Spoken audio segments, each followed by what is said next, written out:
खरं तर आनंद आहे, लोकांच्या घरी चालले, गरिबांच्या घरी जे लुटले होते गरिबांकडून ते पुन्हा त्यांच्याकडे गेले, हीच लोकशाही आहे. हो, पण तुम्ही सरकारमध्ये आहे आणि तुम्ही हे सगळे आरोप करताय, पोलिसांची बदली झाली असं म्हणताय, गृहमंत्री तुमचे आहेत.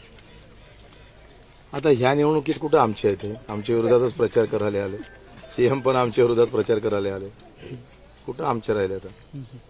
पण तुम्ही महायुतीमध्ये आहे की नाही हा देखील आता प्रश्न आहे तुमच्या सगळ्या. त्यांनी ठरवा ना, बंडाचं पाऊल तर मी उभारलाय, त्यांनी जाहीर करून टाकावं म्हणजे आमचंही मोकळं होऊन जाईल.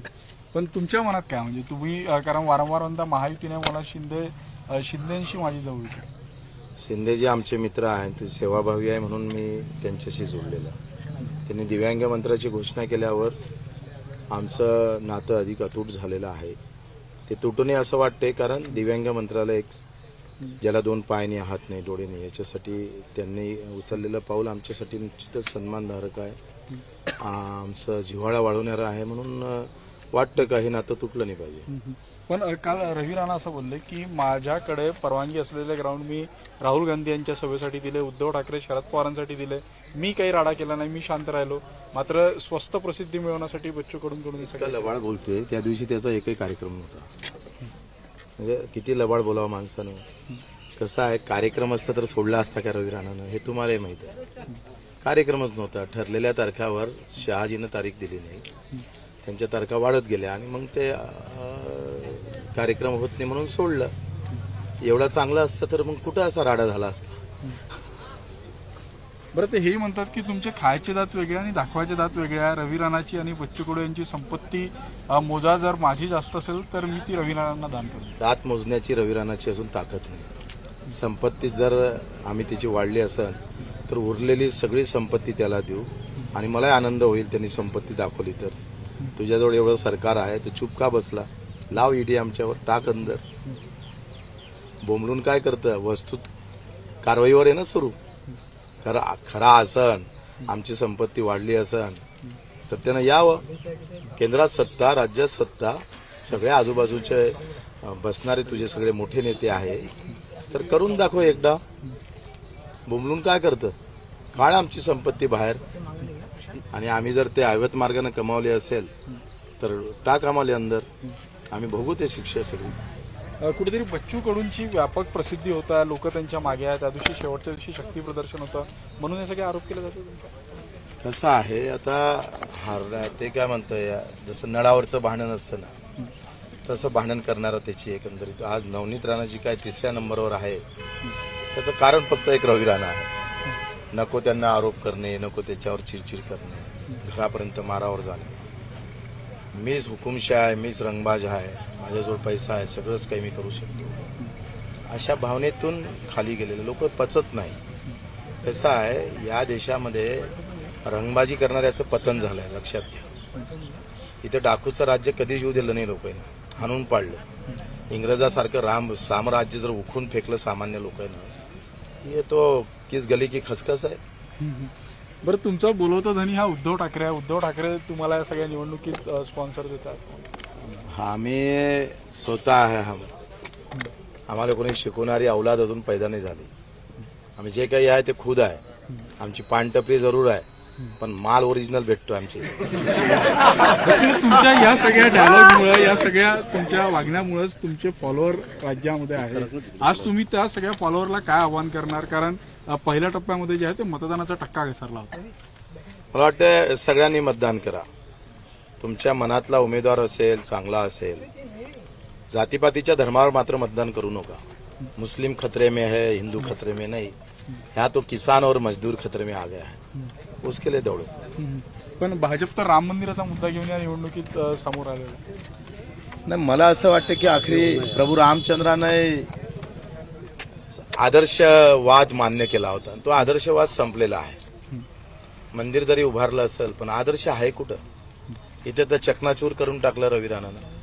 शिस्तप्रिय म्हणणाऱ्या भाजपचा तुम्ही सांगा, हनुमानजीच्या मिरवणुकीत जर 1000 रुपये मागून लोक बोलावले जातं तर धार्मिकता राहिली कुठे, व्यवहार झालेला आहे तो. आणि ही धार्मिकता मला वाटते भाजपवाल्यांनाही पसंत नसेल जे रवी राणानं केली आहे. भाऊ, राज्यभरातून मागणी होत आहे की प्रहारनं आता इतरही लोकसभा निवडणुका लढाव्या, शेतकरी कष्टकरी यांचे प्रश्न चर्चेत यावे, ते प्रश्न कुठेतरी या निवडणुकीत मागे पडलेला आहे. तुम्ही काही प्लॅन करणार आहे का ज्या उरलेले तिसरा चौथा टप्पा? कठीण जातं निवडणूक लढणं, पैसा नसतं आणि स्टार प्रचारक आमच्याकडे नैनान मीच आम्ही दोघं जण आहे. आमच्याकडे मोठे नेते नाही आहे, कार्यकर्ते भरपूर आहेत आणि ह्या सगळ्या दूषित वातावरणात लढताना खूप म्हणजे ते म्हणतं ना खूप वाईट अनुभव येतात. ज्यांच्या घरचा आम्ही माणूस खांद्यावर उचलला, त्याला संचालक पद दिलं, त्याला सगळे पदं दिले, गावातला विकास केला, सगळं भरभरून दिल्यानंतरही काही लोक मोठ्या वेगळ्यानं बाहेर निघतात. जात या देशातली जात नाही आणि धर्माशिवाय कोणी लढून पाहत नाही निवडणूक. या देशातलं सगळ्यात मोठं दुःख आहे. जातीपातीच्या गाड्या निघतात आणि आम्ही वर्षभर शेतकऱ्यासाठी काम करत निघतोय, अपंगासाठी लढतोय. ते लोक सहज विसरून जातात. अफूच्या गोडीसारखे कापुरासारखे पेटतात लोक जाती धर्मासाठी. कधी न येणारे पाहुणे बिमार असले तर जातीवाले कधीच येत नाही, आम्हाला जावं लागतं. पण यावेळेस जातीवादी आल्याशिवाय त्याची निवडणूकच होत नाही. हे दुःख आहे लोकशाहीतलं. ते संपलं पाहिजे एवढंच वाटतं. यावेळी मोदी पण येऊन गेले, अमित शहा येऊन गेले, राहुल गांधी येऊन गेले इथं, आणि तरी तुमच्या रॅलीला एवढा प्रतिसाद होता. मला वाटतं जनता आमच्याकडे येऊन गेलेली आहे. पाच सगळे निवडणुकीत प्रचार येऊन गेले. मतदान आमचं आहे ना, मतदान मोदीजीचं थोडं आहे इथं. मतदान राहुल गांधीजीचं नाही आहे, हमारा मतदान आहे. बरं, हे हमारा इलाका आहे. हे आमची माती, आमची माणसं, आमचा उमेदवार, आमचा नेता, आमचा पक्ष आणि आमचा मतदार, आमचा कार्यकर्ता निवडून आल्याशिवाय राहणार नाही. तुमच्या इलाक्यामध्ये सिटी कितव्या नंबरवर असेल? सिटी सगळ्याची सुट्टी केली, सगळ्याची सुट्टी झाली. नक्कीच आपण पाहिलं की बच्चू कडू यांची ही सगळी बेधडक मुलाखत होती. त्यांनी सगळ्या प्रश्नांची उत्तरं दिली आणि काही खंत देखील व्यक्त केली आणि 5 वर्ष जनतेसाठी, शेतकऱ्यांसाठी, कष्टकऱ्यांसाठी काम करून देखील जातीच्या आधारावर जेव्हा ही निवडणूक जातं त्यावेळी या राजकारणाचं, या लोकशाहीचं वाईट वाटतं असं देखील बच्चू कडू यांनी आपल्या मनातील खंत जी आहे ती व्यक्त केलेली आहे. त्यामुळं मतदारांनी जास्तीत जास्त संख्येनं बाहेर पडून निवडणुकीच्या या निवडणुकीमध्ये ज्या ते सहभागी होताना कुठल्याही पद्धतीनं जातीपातीचा विचार न करता जे आहे ते शेतकरी आणि कष्टकरी या मुद्द्यावरच मतदान करावं असं आवाहन जे आहे बच्चू कडू यांना या निमित्तानं मतदानाच्या निमित्तानं केलेलं आहे. पुढे जरा प्रशांत मोहिते सह विद्यार्थी मांडे, न्यूज 18 लोकमत, अमरावती.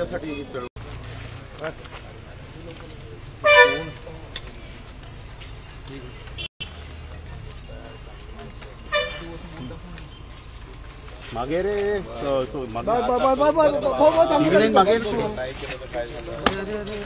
काय करतो यार? हॅलो, मारे लवकर. हॅलो, रे शॉर्ट घ्या, शॉर्ट घ्या रे. मी कधी नाकारलं तुला घेतले, शॉर्ट घेतले, शॉर्ट घेतले. एखादी गोष्ट यार ही ऋषभ काय गेली त्याने आले कोण करून आता सांगून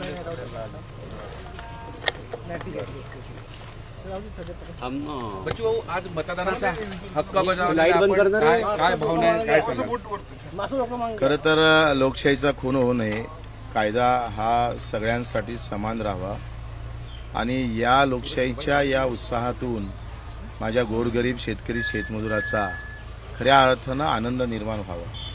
त्याच्या घरात सुद्धा त्याचं पडकं घर पुन्हा मजबूत व्हावं, गेलेले भाव पुन्हा चांगल्या ताकदीनं मिळावं. जो परीक्षेला विद्यार्थी जाते त्याचा पेपर फुटू नये, जो अभ्यास करणार आहे त्याचीच नियुक्ती व्हावी, अशा आशेनं आम्ही हे मतदान केलेलं आहे. आणि मला वाटतं का ज्याप्रमाणे छत्रपती शिवरायांनी सुराज्य निर्माण केलं, बाबासाहेबांनी एक चांगली घटना या देशाला दिली. भगतसिंगाचा लढा खाली जाणार नाही. पुन्हा आम्ही सगळे तरुण ह्या लोकशाहीला वाचवल्याशिवाय राहणार नाही, या चांगल्या हेतूने आम्ही हे मतदान केलेलं आहे. तुमच्या क्लासमध्ये अभ्यास केलेल्या विद्यार्थीला किती मार्क मिळतील, काय सांगाल? आम्ही प्रचंड मेहनत घेतली आहे. गेल्या 20 वर्षापासूनचा आमचा हा परिपाठ आहे. आम्ही ज्या शाळेत गेलो ती शाळा जाती धर्माची नव्हती, तर शेतकरी शेतमजूर कष्टकऱ्याची होती आणि त्याच्यात आम्ही परिपूर्ण 350 गुन्हे दाखल आहे बच्चू कडूवर. 116 वेळा